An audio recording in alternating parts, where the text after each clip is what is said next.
지분 투자의 마지막 관문은 공유물 분할입니다. 협의가 안 되면 결국 법으로 해결됩니다. 안녕하세요. 시니어의 도전일기입니다. 이 채널에서는 토지와 경매 이야기를 차분하게 실전 중심으로 풀어가는 공간입니다. 지난 영상에서는 가장 이상적인 지분 투자 사례를 통해 소액으로 단기간에 정리된 성공 사례를 말씀드렸습니다. 오늘은 그 반대편에 있는 이야기입니다. 지분 투자에서 겪을 수 있는 거의 모든 과정을 다 거친 사례, 그리고 공유물 분할의 모든 방법을 쉽게 정리해 드리겠습니다. 공유물 분할이란 무엇인가?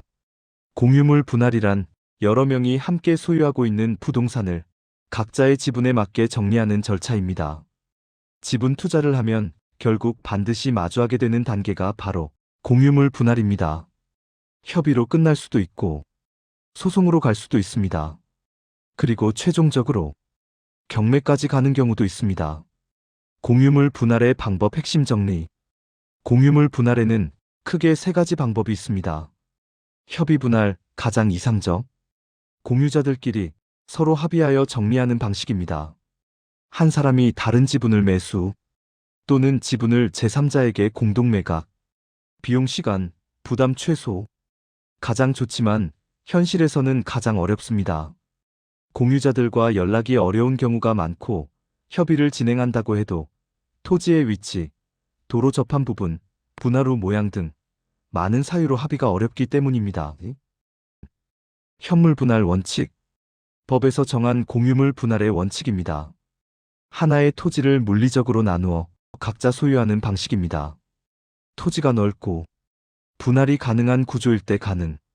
하지만 도로 문제, 지역 문제, 각 지분에 설정된 근저당 등 권리 때문에 현실적으로 어려운 경우가 많습니다. 현금 분할, 예외적 허용.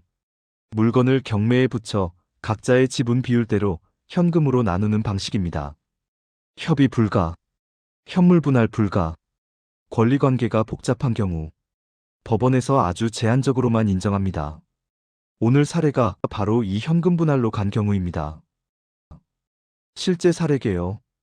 이제 실제 사례를 보겠습니다. 이 사례는 지분 투자의 거의 모든 과정을 다 거친 사례입니다.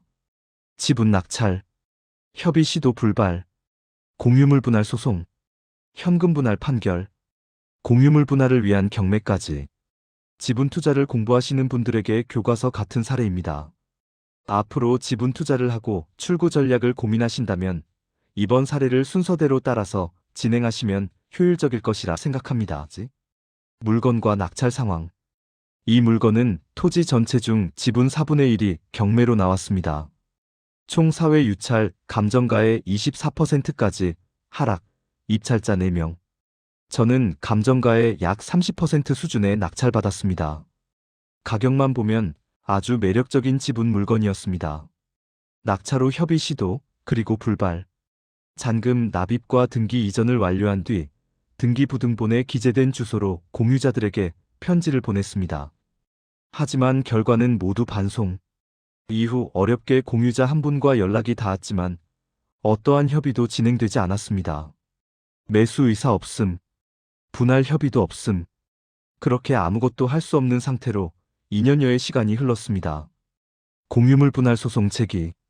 더 이상 기다릴 수 없어 공유물 분할 소송을 제기했습니다. 여기서 중요한 포인트가 있습니다. 공유물 분할은 현물 분할이 원칙입니다. 하지만 이 물건은 다른 공유자 지분에 근저당이 설정되어 있었습니다. 이 상태에서 현물 분할을 하면 권리관계가 더 복잡해질 수 있습니다. 여기서 팁, 다른 공유자 지분에 설정된 근저당은 분할 후 각각의 토지에도 영향을 미칩니다. 지분 투자에 관심이 있으신 분들은 기억하시면 좋겠습니다. 이 문제는 경매 고수들도 놓칠 수 있는 부분입니다. 그래서 저는 현금 분할을 신청했습니다. 현금 분할 판결. 소송 제기 후 약 9개월 만에 판결이 나왔습니다. 법원은 현금 분할을 인정했습니다. 즉, 이 물건은 경매에 붙여지고 각 공유자는 지분 비율에 따라 현금을 나누게 됩니다. 공유물 분할을 위한 경매. 판결문 정본을 가지고 공유물 분할을 위한 경매를 신청했습니다. 이 경매는 일반 경매가 아니라 형식적 경매입니다.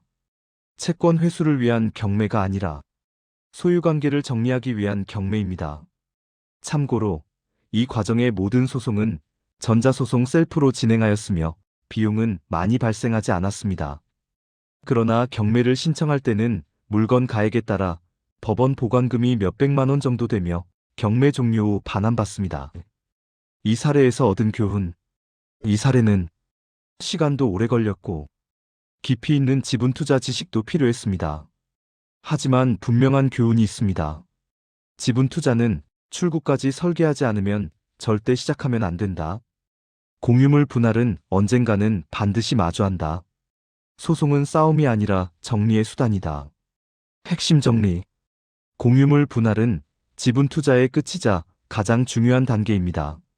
협의로 끝나면 최상, 소송은 차선, 경매는 최후의 수단. 오늘 내용이 도움이 되셨다면 구독과 좋아요는 이 영상 동행에 많은 도움이 되어 다음 영상에서는 공유자 우선 매수권을 다루면서 또 하나의 중요한 권리를 정리해 드리겠습니다. 시청해 주셔서 감사합니다. 다음 영상에서 뵙겠습니다.